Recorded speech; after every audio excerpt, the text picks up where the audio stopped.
Wonderful. Carly, shall I start? Please go ahead. Wonderful. Well, thank you all for joining us today for the launch of this wonderful issue on fashioning sustainment. But before we begin, we'd like to acknowledge that fashion studies and the fashion studies team live and work on the traditional land of Indigenous people of Turtle Island.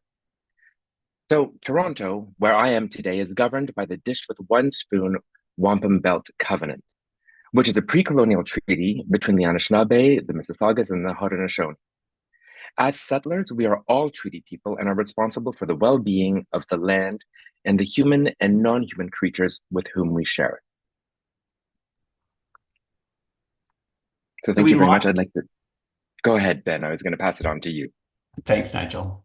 So we launched Fashion Studies with the first issue in June 2018, with the mission of creating a journal that celebrates diverse ways of knowing and sharing knowledge in the field of fashion. We're published annually by the Center for Fashion and Systemic Change at Toronto Metropolitan University, and the journal is entirely open access, available at no cost to readers or authors. So from the very beginning, our mission has been clear: to join the movement of scholars challenging the exploitative corporate publishing monopoly that profits from academic and creative labor. Our goal was to democratize the dissemination of scholarly and creative work in fashion by eliminating paywalls and barriers to access. And at the same time, we sought to celebrate fashion from all disciplines, including the humanities, social sciences, and creative fields, embracing diverse approaches across a wide range of formats. And so by making every piece we publish publicly and freely accessible online, we've worked to reach the largest possible audience and ensure this vital fashion studies research is shared as widely as possible. It's been an incredible almost 7 years of the journal, and I'm excited to now pass it over to Allison, who's going to share some highlights from our journey and where we're going. Allison, I think you're still on mute. You'd think after years of Zoom I would have learned by now, but thank you so much, Nigel and Ben and Carly. It's wonderful to be here with our great thematic Zoom backgrounds. But since the journal's humble beginnings, we've been able to flourish thanks to our fabulous readers, our editorial team and editorial board, our authors, and our generous peer reviewers. We really appreciate all of you. To date, we've published 5 volumes and 3 special issues: Fashioning Resurgence on Indigenous Fashion Design and Decolonization on Turtle Island, that was co-edited by Riley Kuchrin and Ben Barry, followed by the State of the Field issue, co-edited by Sarah Scaturo and Anne Tartsinis. And our team has been working on yet another exciting special issue project, our first bilingual publication en français, in French, and in English, en anglais, Canada's 2 official languages, with our colleagues in Montreal. And so keep an eye out. That's coming up later in 2025. And we have another exciting announcement as co-founding editors, myself and Ben, that brings joy to my heart. From a duo, we're becoming a quartet. So 2 people from our original editorial board have contributed their hard work, their intellectual savvy, and their brave hearts to the journal from its inception. I'm thrilled to announce that our colleague at Toronto Metropolitan University, Nigel Lazama, and Hilary Davidson, who's the chair of the MA Fashion and Textile Studies in History, Theory, and Museum and Practice at the School of Graduate Studies at FIT, will now be our fellow co-editors of Fashion Studies. So I'm really so glad that we're having them join. We are thrilled to recognize and welcome them, and we're so grateful for the work that they have already done. And finally, I'm especially excited for this special issue because I was fortunate enough during the throes of the pandemic to be a visiting international research fellow at the University of Brighton Center for Design History in May 2022.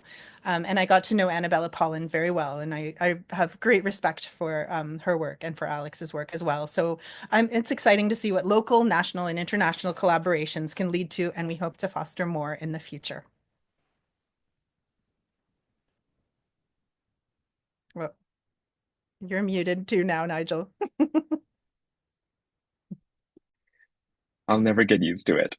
I was thanking you, Alison, for your opening remarks, and I would just like to close off these opening remarks by talking about some of the work that I've been doing with the journal since I've come on board as an editor in as of January of this year. And so in that time, fashion studies is now an established voice in our field. And so this is why we created the Fashion Studies Network, which we envisioned to support and train emerging voices in our field.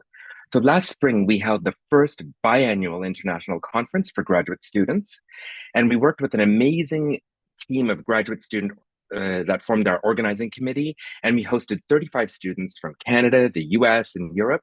And we hosted them at Parsons in New York for a 2-day symposium that was entitled Unraveling Fashion Narratives.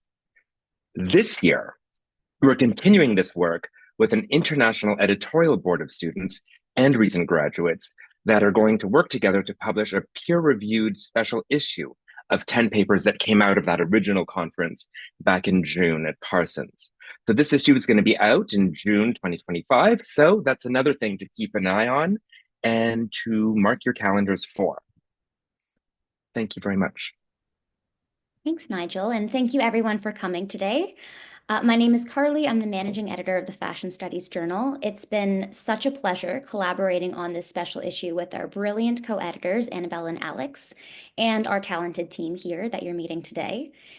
We also have a little bit of a surprise in store. At the end of this event, we'll be selecting 2 attendees to receive a copy of Historical Perspectives on Sustainable Fashion, which is a book by Amy Twigger Holroyd, who was one of our contributors to this special issue. So be sure to stick around until the end for your chance to win one of those book giveaways. The Fashioning Sustainment special issue marks a key milestone for the journal, allowing us to take meaningful steps towards the future we envision for fashion studies. Inspired by this issue's theme, we recognize the importance of honoring the past while shaping a thoughtful and intentional path forward. As a journal, we are committed to sustainable growth models that amplify diverse voices while broadening our reach and accessibility. Upcoming projects, like the student-led special issue and bilingual issue mentioned by Nigel and Allison, reflect this dedication. This special issue that we're celebrating today has deepened our team's knowledge and highlights what's possible when we center care, collaboration, and sustainment in our work. So, without further ado, I am delighted to introduce one of the co-editors of this extraordinary special issue, Alex Esculapio. Hi, Carly. Thank you so much for the introduction. Thank you very much to the entire Fashion Studies team for being here and for organizing this event and also for working with us on this issue. So I'm just going to be talking a few minutes to give you background about this issue and talk a little bit about my thoughts, or at least initial thoughts, on what sustainment in fashion means to me. So this special issue of Fashion Studies originated back in 2021 as a conference proposal I wrote as a PhD student at the Centre for Design History, University of Brighton.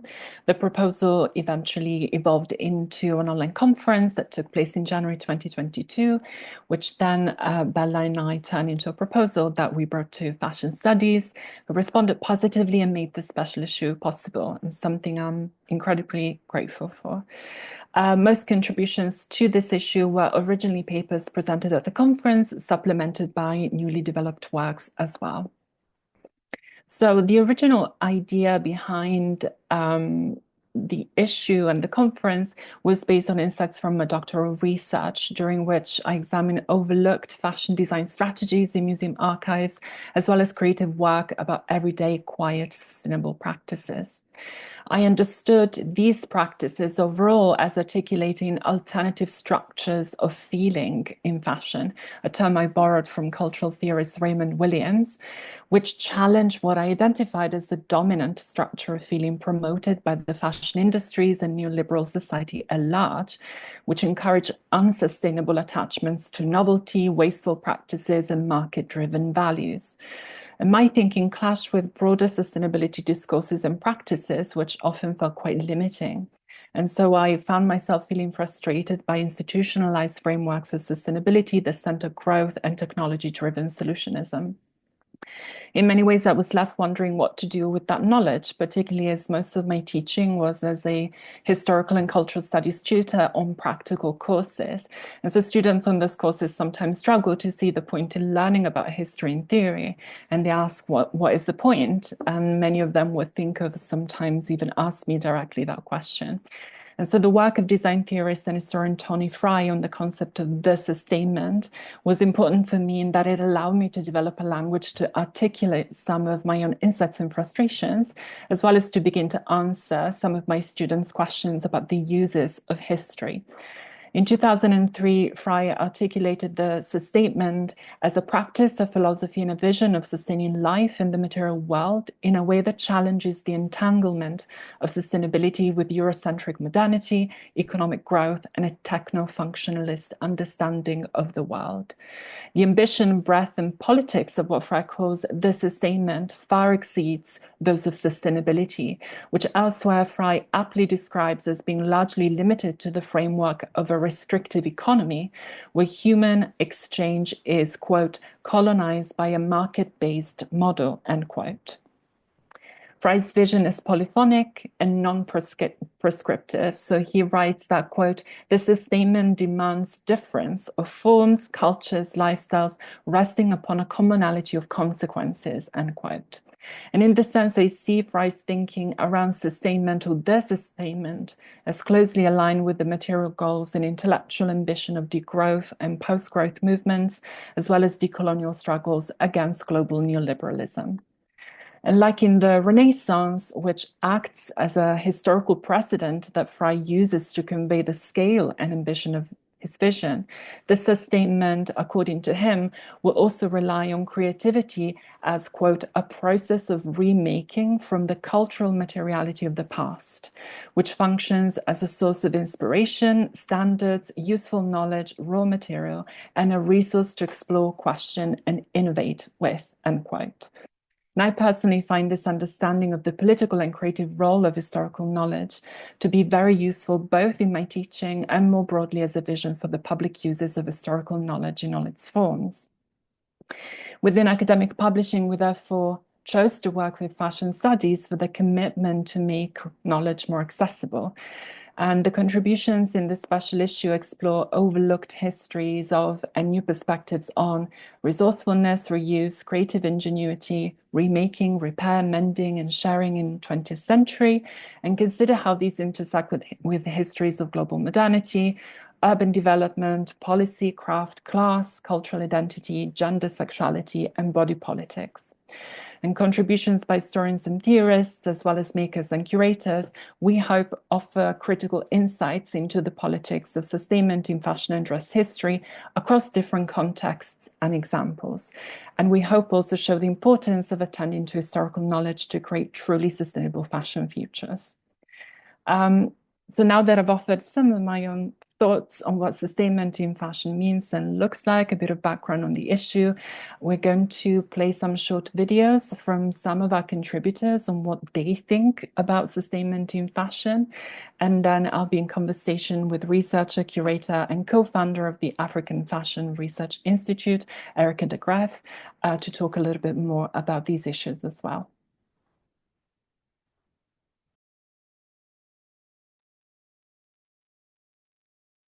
Thank you, Alex. I am going to share my screen so that I can get this video up for everybody, so please bear with me.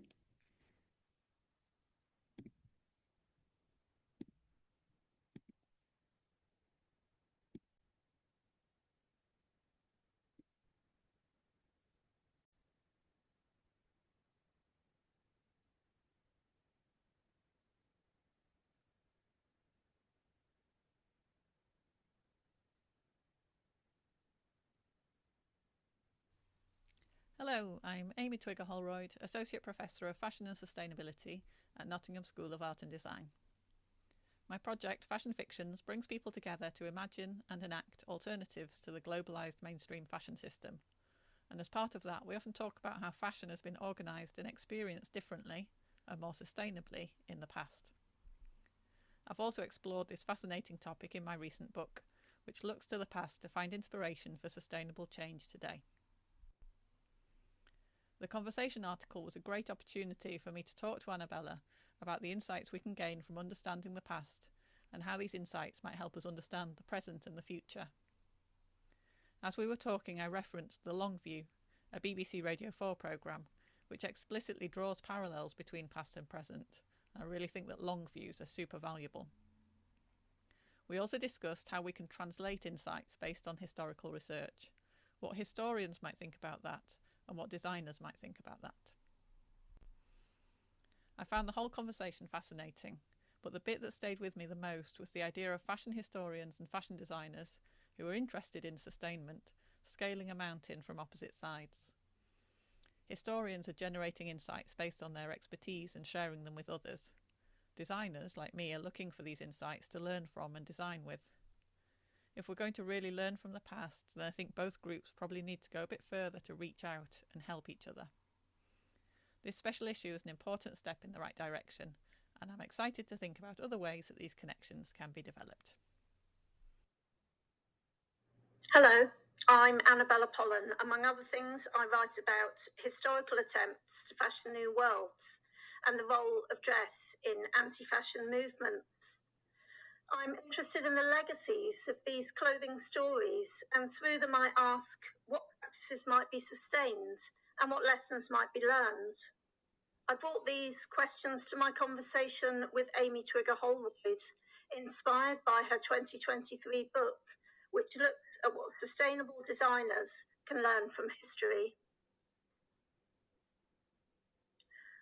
I was also inspired by her fashion fictions work, which uses speculative design to imagine sustainable futures, and to which I've made some contributions, including by considering decay and regeneration by partaking in weekly rituals in Mushroom World. Our conversation for fashion studies examined how to start with what you know, but never to end there, how to understand other ways of living, unthink norms, but always to check cultural privilege. As a historian talking to a designer, we reflected on the challenges and benefits of translating ideas across disciplines. Amy's work provides an invitation to dream of ways of doing fashion differently. Our conversation demonstrated, for me, the pleasures as well as the necessities of working in partnership, the past usable for the present. Hello, I'm Hannah Albach-George, and to me, fashioning sustainment is fundamentally about the power of history as a resource for informing future innovation. As a researcher at the Victoria and Albert Museum, I consider history primarily through the lens of museum collections and the knowledge they represent. While it might be easy to perceive museum collections as static entities with predetermined narratives, I argue that they hold invaluable potential for shaping a sustainable future. In exploring the role of museum collections in relation to sustainability, I find Stuart Kaufman's theory of the adjacent possible to be a useful framework. This theory posits that innovation is both driven and constrained by the surrounding environment and other existing innovations of the time. As our awareness of the effects of textile consumption and disposal on the planet continues to grow, so too does our approach to researching and addressing these issues. Consequently, it is crucial for us to continually re-evaluate museum collections through the lens of contemporary discourses on sustainability in order to gain new perspectives and insights. To me, fashioning sustainment is about creating a new relevance for our historical collections and leveraging them as tools to unlock starting points, ideas, and alternative perspectives for a sustainable future. Hi, I'm Eric. I wrote the piece on Boro, which is a Japanese textile repair art from the 18th century, which came about because of a resource scarcity and labor surplus amongst the Japanese working class, which is a thing that we would not get today because we have a material excess problem. And I think for me, that is kind of what sustainability in fashion is. It's what do we do about this excess that we suffer through on a day-to-day basis. Waste is a thing that I'm incredibly conscious about, and I think what sustainability means to me is often about controlling that waste. I think it has a lot to do with the way that we interact with the incentives of systems, and I know that sounds like a bit of a cold and impersonal answer, but what I mean by that is that it can often be cheaper to replace an item than it is to repair it. And we need to ask why that is the case, that we act in a certain way because it is easier or cheaper. And what we realistically need to do is to make those bad actions unprofitable, undesirable. And that's easier to say than do. And I'm certainly not the first person to engage with systems are broken, man. But I think a great way that we can approach this is traceability. And I think a really good example of this came from Icebreaker. They've stopped doing it, unfortunately, which makes me very sad.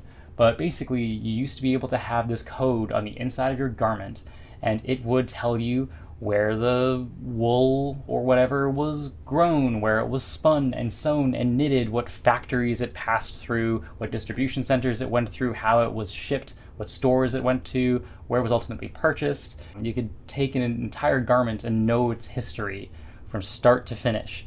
And I think that is great and cool and awesome, and I'm really sad that they stopped doing it. But if we had that, we could track exploitative and bad practices much more easily. If we knew where things came from, we could hold people accountable in a meaningful way. But also, that's a very academic and political answer. And I mean, who wants that? So I think personally, sustainability can also just be about caring for things.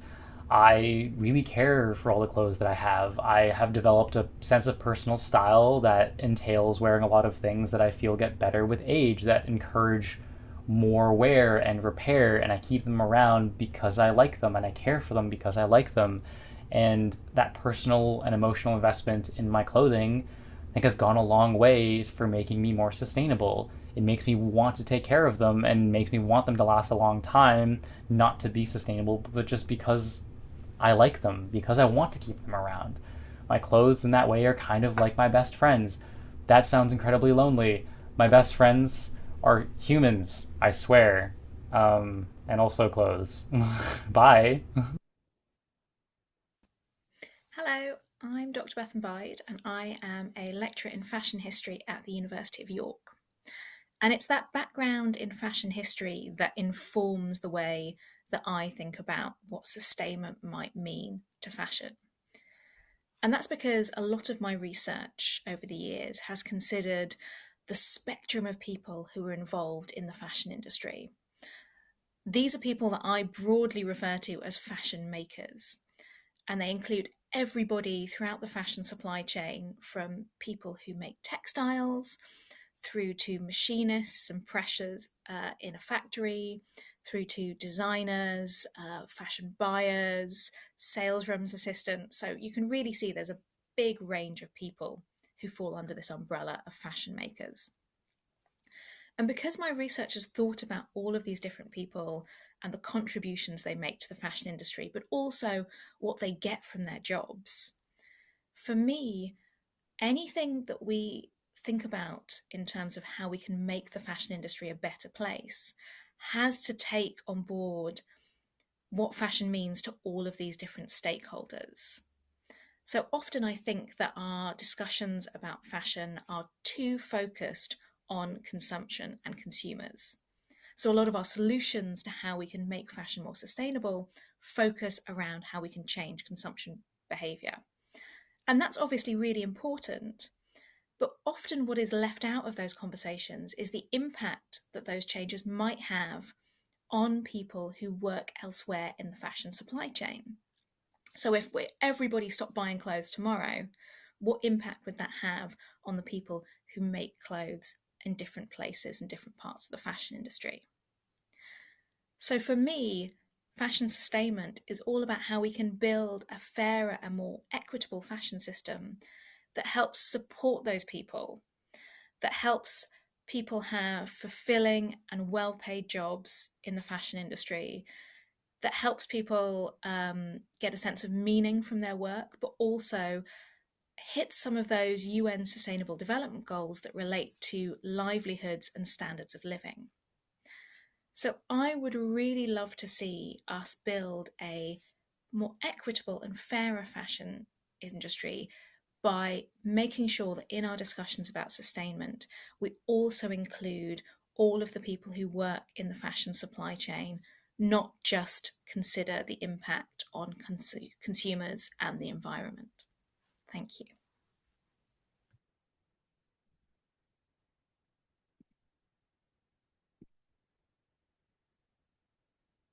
Okay, thanks so much. I am going to hand everything back over to Alex and welcome Erica. Thank you, Carly. Hello, Erica. Good to see you again.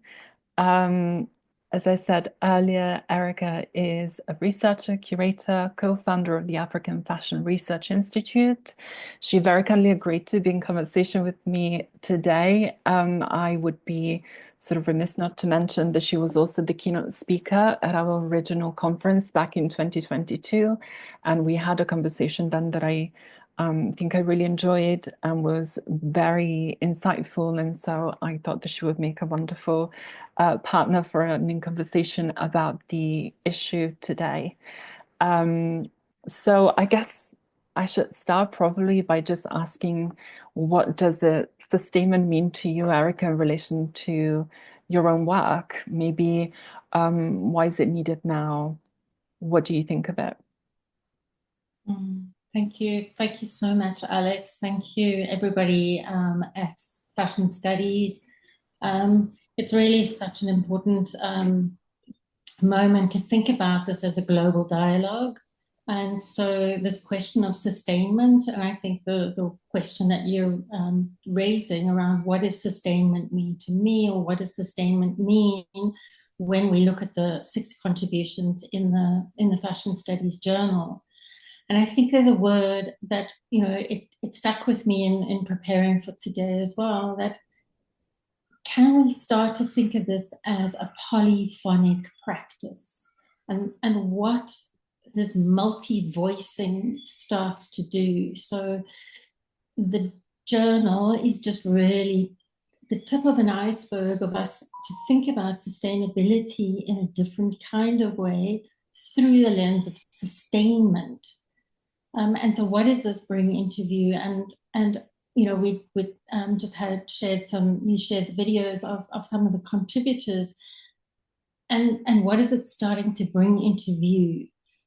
And so often, and this is, I'm joining you from South Africa, and so often being in the global South, sustainment is something that is kind of romanticized as coming from somewhere else.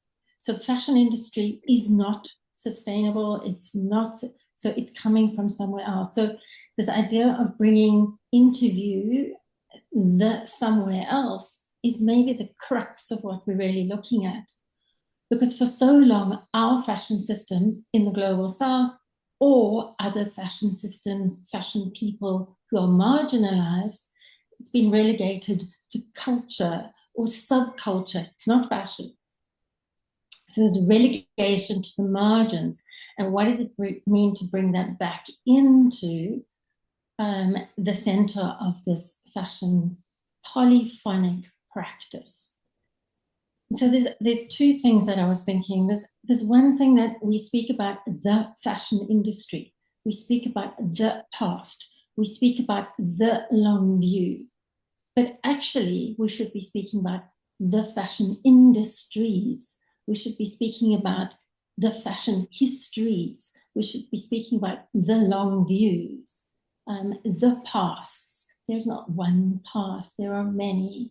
So how do we bring this idea of the polyphonic into our language? So that, and I remember we were just preparing and thinking about this conversation. Mm-hmm. So often the singular that forges forward in terms of the imagination of what fashion is authored on the inspiration of this fashion from somewhere else. Subcultures are the inspiration, or cultures are the inspiration. And what does it mean, actually? It's theft. It's this idea of being inspired, but not recognizing and acknowledging that as a fashion knowledge. So I think the example that I gave was, and it's, you know, I'm not saying that it's a particular band. I think it's a practice, you know. So Talking Heads, we all love their music. We all know the kinds of leaps and bounds that were made with their music in the 70s and the 80s. At the time, they may have flippantly mentioned, you know, sources of inspiration. And it's really only now that I'm seeing it's not, you know, Brian, I was listening to an interview and he was saying, absolutely, categorically, the inspiration of Talking Heads and that particular album was Fela Kuti. You know, without Fela Kuti and without the musical knowledge that Fela Kuti brought into view, we wouldn't have had Talking Heads. And what does that mean? It's the same as Picasso. Without the African masks, we wouldn't have had. So what, and the same in fashion. The designers who continually are inspired, but what you're doing is you're drawing on the knowledges of others. And what is it, what could it begin to mean in terms of these citational practices of where those knowledges come from, and that this fashion industry is not a singular voice, it's a polyphonic voice. So I think sustainment for me is starting to open up and say, actually, it's not a singular, and it's not a tick box exercise. It is a way of living, and there are many ways of living. And there are many ways of wearing clothing. There are many ways of making clothing. There are many meaning systems. So a long answer. A long answer, but an incredible answer. I think really interesting, especially thinking back to, again, what I was saying at the beginning, Fry's idea that sort of sustainment can be one thing. It's not a one narrative, but very much demands that kind of diversity in perspectives and voices, and how that's actually fundamental to it becoming something like a larger project and a larger impetus for a lot of people to take part into the conversation and sort of, you know, visions of contemporary and future practice as well. So I couldn't agree more. And I think I'm trying to think also a little bit about, for instance, what that means when I'll speak, of course, for myself as someone who is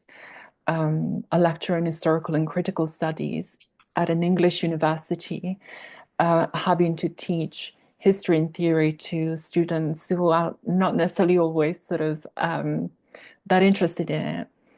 And I've been sort of really starting to think about what it means to have a more polyphonic approach to teaching fashion histories rather than fashion history, and thinking a little bit more in terms of, again, discussing different systems, for instance, different parallel systems, or trying to maybe unpick what it means when we say that, for instance, a European designer at the beginning of the 20th century was particularly inspired by, let's say, Japanism or Orientalism. What does that actually mean, right?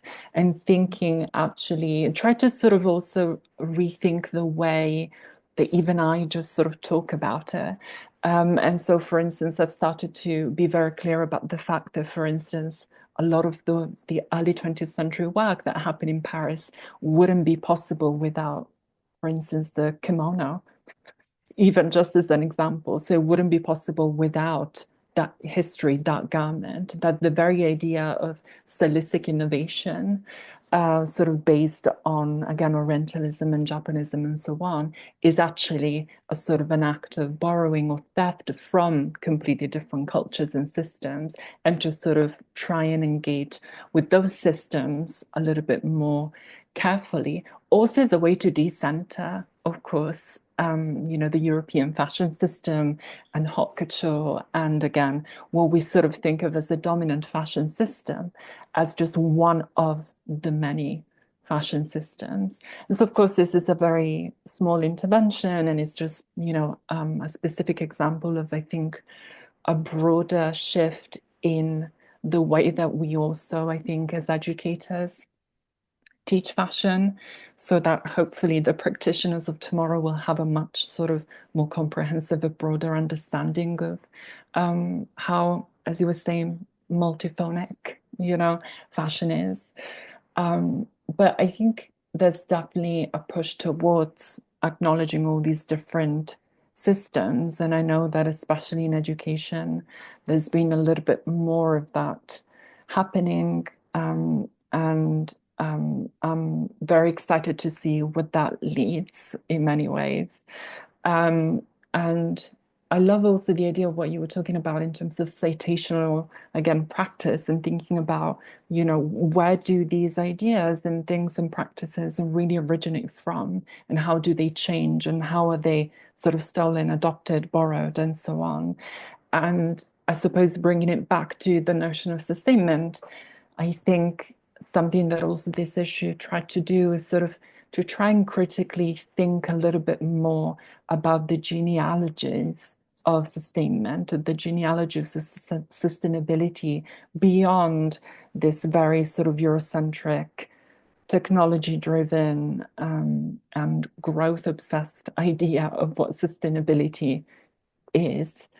And so I really enjoy what you said about the sort of citational practices and in relation to history and so on. So yeah, it was really wonderful to hear your answer. And I wonder if also maybe in relation to that, how do these maybe practices, or how does this sort of come to fruition maybe in your work, especially your work also as a curator, and of course as the co-founder of the African Fashion Research Institute, right? So could you maybe speak a little bit more to what that looks like in practice through your especially public facing work? Yeah, thank you. Yeah, I mean, it's such an interesting journey through publication, education. What does a journal do? I mean, I think, Ben, you were talking about access and collaboration, and then Nigel, you were talking about mentorship. What does it mean to bring into view a new set of relations? And so, we broadly sort of entered this conversation today as harnessing historical knowledge, and again I'm going to go historical knowledges, and even if you type, your autocorrect says knowledges is not a word, and it absolutely is a word. Knowledges, there are knowledges, there is not just knowledge. So I'm fighting autocorrect every single time because there are knowledges. And so my work, and I think some of the articles in the special issue also draw on this kind of. So Bethan was talking about sort of historically what was happening with the Making Mend and Alice and Judith's paper, also looking at historical objects, and even Eric's piece on borrow, like garments as traces of history. So there's this interesting, so fashion is often not taking history that seriously because fashion is forward looking, so it's not really taking histories that seriously. But what in my work and part of the African Fashion Research Institute at large is really trying to say, actually, even the histories that have been written are problematic because they're written from a particular point of view. And so what is this to rewrite these histories, to revoice these histories, and then the gaps that we're kind of tapping into. So as a curator, I'm very aware that the South African context has its colonial history, but this is not unique to South Africa. It happens in museums in Canada. It happens in museums in Australia. So what was collected? Whose histories were collected? Whose narratives were preserved? So Hannah talks about this particular collection that at some point was deemed, well, this is not valuable, and therefore we're going to de-accession it. That history was suddenly sort of not deemed valuable. So the work that I've just done is an exhibition at Museum Africa in Johannesburg, and as with any other museum collections, it was developed over the last 20th century. So the collections own the garments of who was deemed valuable, the fashion collections. The lives of those indigenous or other people was not deemed valuable. So very little working class, very little queer identities in the collections. And in South Africa, very few Black-owned fashion collection in the fashion collection.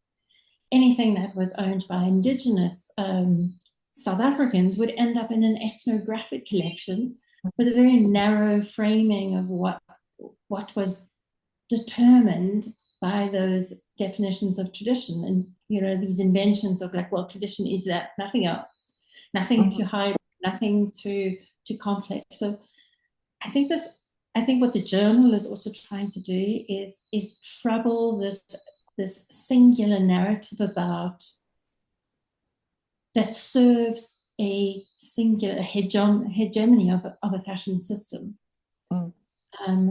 And so what we did with a fashion accounts exhibition in Museum Africa is, how did the objects begin to bring into view other perspectives? The same object, but it can tell the opposite story. It can tell a very different kind of story. So this kind of mirroring, holding a mirror up, through the same object, you can tell very, very different stories. And how do we bring those other stories into view? And why is it important right now? Why is this notion of sustainment important on a much bigger, where we're dealing with incredible violence in the world,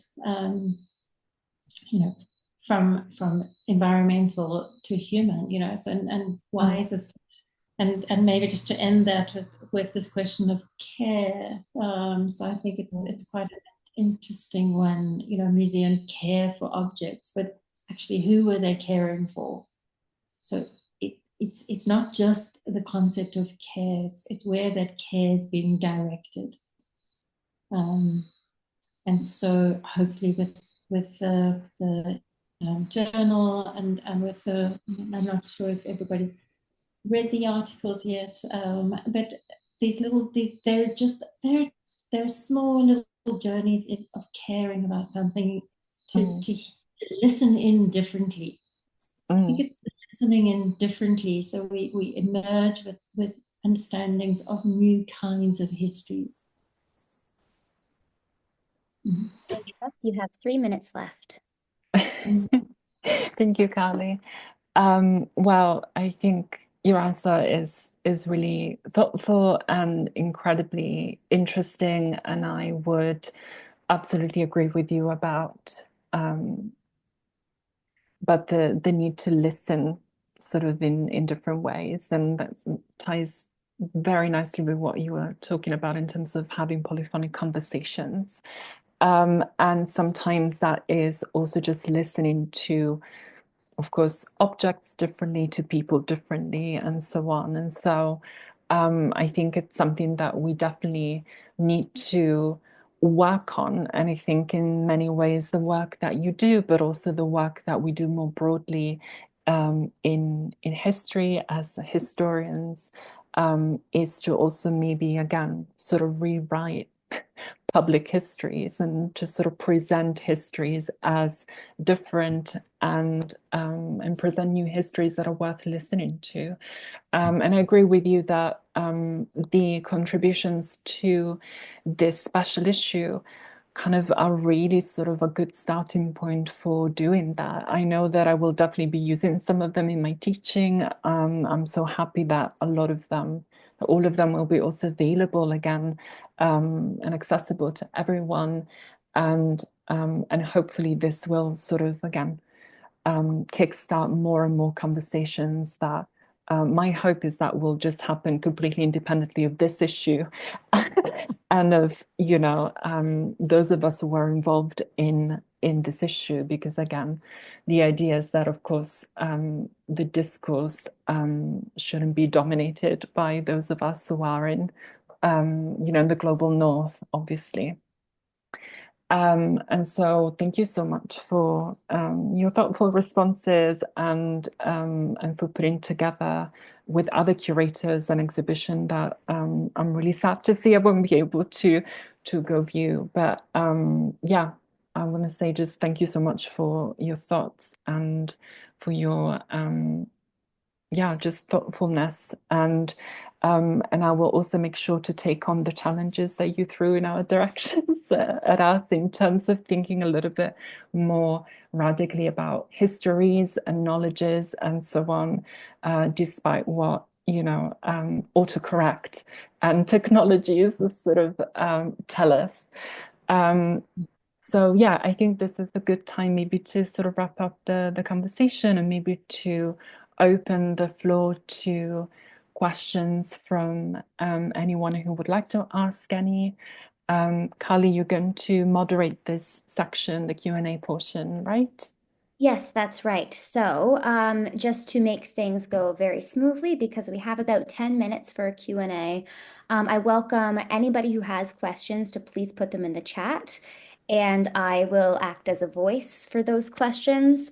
I will try to get to as many of them as possible. It's likely we won't be able to get to every single one, but please put your questions in the chat and I will ask them aloud to Erica and Alex. But thank you so, so much for this wonderful and engaging conversation. To get the ball rolling, I do have a question of my own that we can start with. I'm curious, just from your two different but also intersecting perspectives, what areas of research or practice do you feel are currently underexplored at this intersection of fashion and sustainability? And where would you recommend people doing this work start to look to try and find these gaps? Well, you go ahead, Erica. Some of my work is with the Research Collective for Decoloniality and Fashion, and we recently had the second Global Fashioning Assembly, and we are here gathered speaking English, and I know you're interrogating the question of a bilingual publication, English and French, but I think it's across these languages. And so the Global Fashioning Assembly, we really invited, so we had representation or hosts from around the world to speak in their own languages as the first go-to, because I think this translation into English is also kind of erasure of its genealogies of place. So welcoming Spanish, we had Russian, we had from Kazakhstan, we had from New Zealand, last year from Ghana, from Kenya. So really this complexity of these, so even the way that we understand the word in English is very different in other languages. So I think opening up language as a route to knowledge, or languages as routes to knowledges. Yeah. Yeah, I think, I mean, I can only echo, of course, Erica's thinking about this. I think for me, I have to say that in the past few years, something that I have followed with interest and something that I always sort of direct my students towards is the work that people in the Kantamanto market in Accra, Ghana have been doing partly in collaboration with the All Foundation, about essentially sort of answering the question, what do we do with all this excess textile waste that sort of high GDP countries in the global north have been essentially just sort of, sending to us in dumping. And I find their work incredibly interesting and again, very polyphonic and very much driven by the actual people who have had to essentially live with our material excess. And I find that kind of work incredibly important and incredibly inspiring, not only because, of course, it brings in completely different kinds of knowledges and languages and so on, but then it ties those very well with a system and a situation that we created with sort of dominant Western fashion systems in many ways.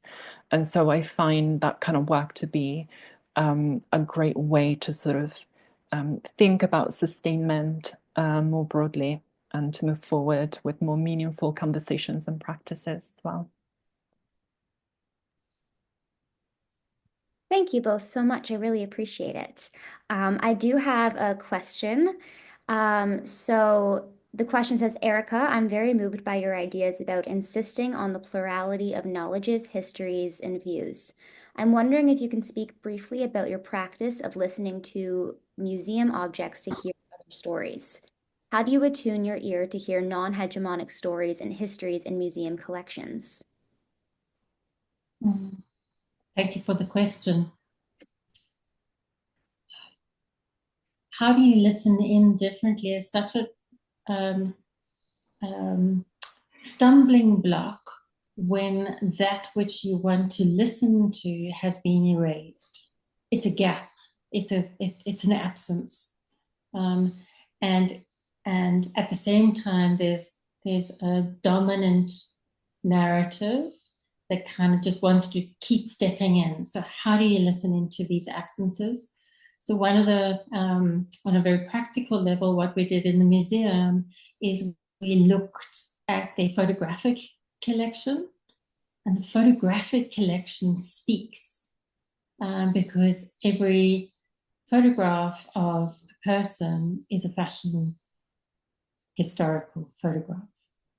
So how do we listen in differently? So we worked very closely with some of the images from the fashion, from the museum collection to speak back to create and talk into those gaps. So yeah, it requires a kind of speculative marrying of moments. And I think on that level, photographs are powerful voices.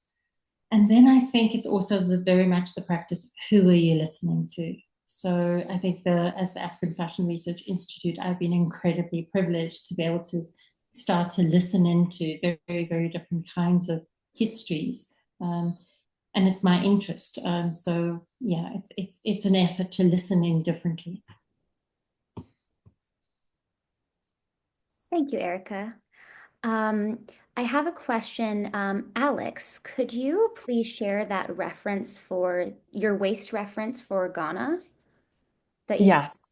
Yeah. So I was specifically talking about the OR Foundation, OR Foundation, and the work that they have been doing with the people in Kantamanto Market in Accra, in Ghana.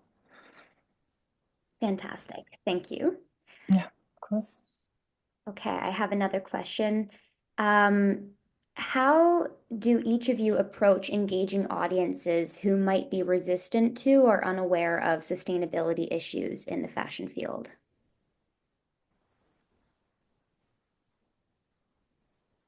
Alex, do you want to start? Okay, I'll start. Well, I think, first of all, one of the reasons why I became interested in fashion, first and foremost, is that we all wear clothing. And so fashion is often a really good entry point to talk about a lot of different things, right? And so for me, I think that is already a great sort of starting point. Fashion works really incredibly well as a hook, somehow to sort of hook people into sort of considering other things, or to educate people, to again bring people in, as also for instance, demonstrated by the huge success of fashion exhibitions, around the world. They are blockbusters for a reason. And so I think starting off with just that sort of basic understanding that we all wear clothing is a good starting point. And then I think it's about, because oftentimes when you start to engage with people in that sense, oftentimes they will talk about their own personal experiences as consumers.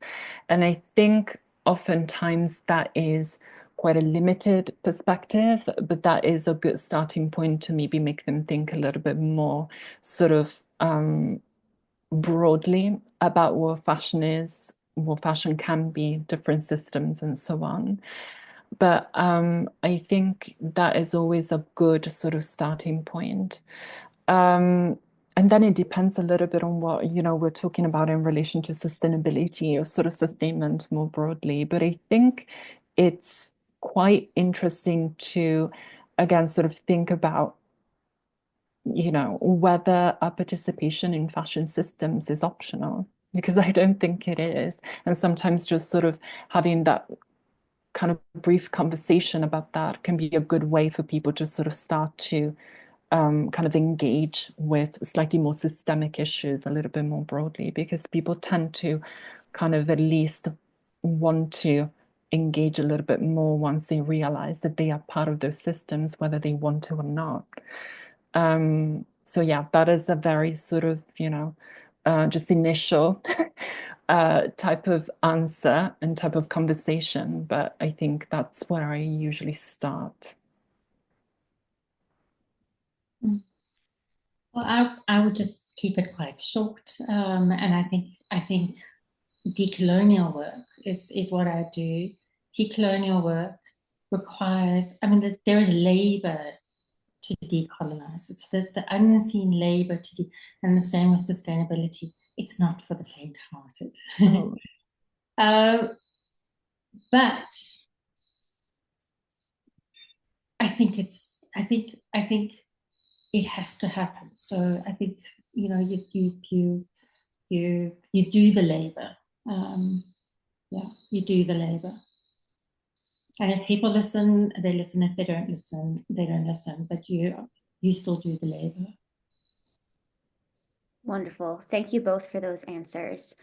We are coming up on time for our Q&A period, but if either of you have any final thoughts, I'll welcome you to share them now before we move to our next portion.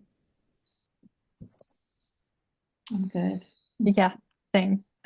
Wonderful. Well, thank you both so much. I really appreciate you both for engaging in such a thoughtful and intentional, wonderful conversation, and for being here with us today. It's been such an honor and a privilege to be a part of it. And what we're going to do now is, just before we end, and I'll hand it over to Bella for our farewell and our thank you, I am going to draw a name draw two names actually, for our little giveaway. So I'm just going to move spotlight. Okay, so how this is going to work, I'm going to share my screen, and I'm going to have a wheel that has names of all the attendees, all the people, you all who signed up on Eventbrite. Thank you very much for doing that. So it's going to select a random name. We do want to make sure that the awards go, or the prizes go to people who are here. So if you see your name picked, please just let me know in the chat that, yes, I'm here. And then that's great. We will contact you after the launch to get your information for how to ship this book to you. So as a reminder, the prize is a book by our very own Amy Twigger Holroyd. And we will be sending this to you directly once we pick our names. So let me just share my screen quickly. Okay. Can we see it? Yeah. Yes, we can. I'm gonna give it a quick spin. It's a lot of names here.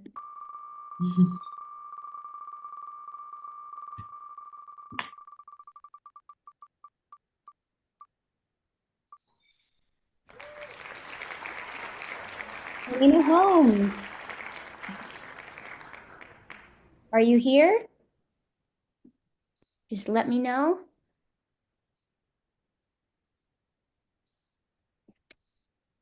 Do we see a Melina? Not as yet. Not yet. Milena, are you there? Okay, we might have to pull again. I think so. Okay. Here we go.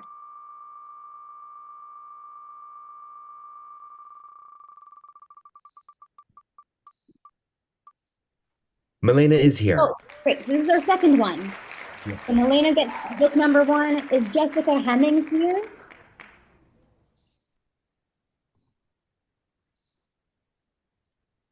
Jessica Hemmings, can you just let us know in the chat if you're here? That's okay, Melina. We saw you. We will get in contact. Just to share, I think Jessica Hemming said she couldn't make it because of an emergency, and she was so disappointed to be missing the session. So she did excuse herself from the session, so she isn't here. Oh, okay. Yeah. Thank you so much for letting us know. Pleasure. Okay. I'm gonna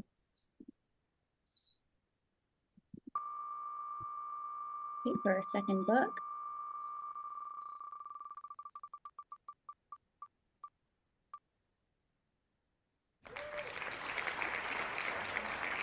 Okay. Hello? Are you here?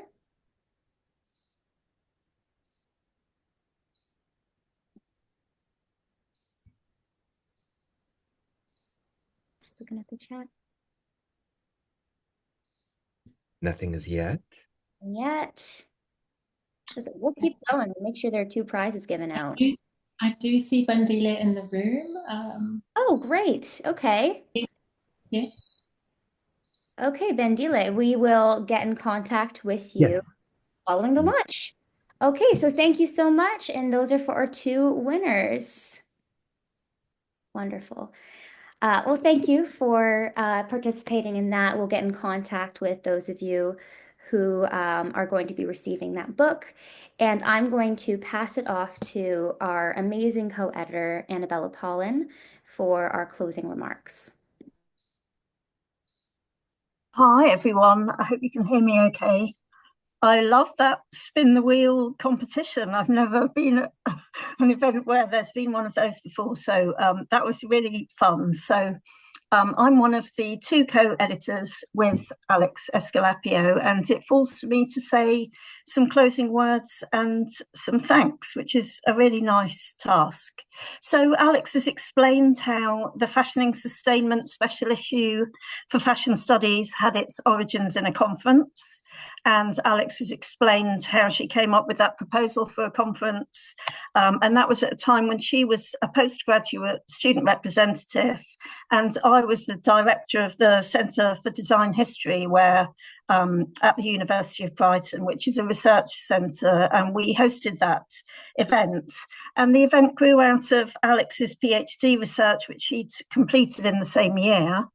But I was very happy to join her as a co-host for that original event. And we were also joined by a third person, Danny True, who was at that time a PhD student at University of Brighton. So I want to thank the Centre for Design History at the University of Brighton for their support of that original event, financial support, and also administrative and technological support for that online conference. And I'd like to thank Danny True as well, who helped Alex and I select the papers and jointly chair that event. I'd also like to thank everyone who spoke at that event and who participated in that event. Many of those presenters went on to develop papers for the special issue, and we were joined by others along the way. And if you haven't read the special issue yet, I hope that you will enjoy it, and you can do so at your leisure after our launch. When we started to consider what we wanted to do with the riches that had grown out of that conference back in 2022, we immediately thought of fashion studies. It seemed a very natural home as a beautiful open access resource and a journal with an ethos that we loved. And we were pleased to have our proposal accepted by Alison Matthews-David and Ben Barry, who were then the two joint journal editors. And we worked with them, and initially also with Jacqueline Marcus as editorial assistant. And we would like to thank them for their encouragement and for their enthusiasm and for their trust. It was really wonderful to have that. Thank you. And then as the special issue has taken shape, and especially in 2024 as it's moved through its final stages, Alex and I have worked very closely with Carly, who you've seen on screen, Carly Blight, who is the Fashion Studies Managing Editor. And that transition and that experience has been as smooth and as positive as any guest editor of a journal could possibly hope for. We have found Carly to be faultlessly responsive and respectful in communications. We found her really generous and insightful in her editorial role, and she has become a trusted and valued colleague throughout the process. And she's also, of course, undertaken much of the labour of organising and moderating the launch. We cannot praise her highly as an asset to fashion studies. And we'd also like to say to everyone in the room, if you're thinking about publishing your fashion research, we also really highly recommend doing it with fashion studies. If you have published with journals before, you will know that it's not always a pleasing and delightful experience. Sometimes it's wonderful, sometimes it's not. Here, it is wonderful. It's been a thoroughly positive experience from start to finish. And as part of our praise of fashion studies, we must also acknowledge the wider team of copy editors, of social media coordinators, and of designers, especially to Mia Yaguchi Chow and to Kyle Shepherd, who have created with us that unique and beautiful style for the special issue, which you can see echoed in our backgrounds in this Zoom event. Major thanks, of course, go to all of our fashion studies special issue contributors. We literally could not have done it without you. So thank you very much to those of you who are able to join us today, and to others who are not, and to those of you who shared videos, and to those who are not able to do so. Equally, we would like to thank Amy Twigger-Holroyd, Alice Payne, Judith Hickson, Irina Kuchar, Bethan Bide, Hannah Auerbach-George, and Eric Larson. We have learned so much from you all in our privileged role as co-editors. We'd also like to thank the peer reviewers, although they must remain anonymous. And we would like to thank Erica Degree for being our original conference keynote and now our event discussant. So we thank you twice over for your support and interest and insights. And most of all, personally, I must thank Alex Escalapio for her original idea, for leading on all elements of the issue with her dazzling intellectual abilities, and for being such a brilliant, fair and fun co-editor. I'd like to thank everyone who came along today, for making your time to come here, giving us your time. Thank you for your contributions and your questions, and indeed your own contributions to the research. I can see you're a very learned and informed bunch from the names on the guest list. So thank you to you all for your contributions to the subject, and let's keep the discussions going. So keep in touch.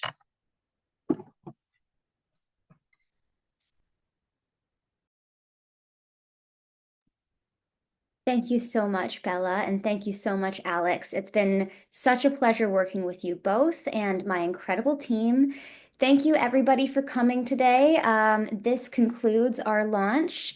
And please keep in touch with Fashion Studies. Follow us on social media just to see what we're up to. If you ever have any ideas or anything to submit, we would love to work with you. You are free to go. And thank you very much for attending.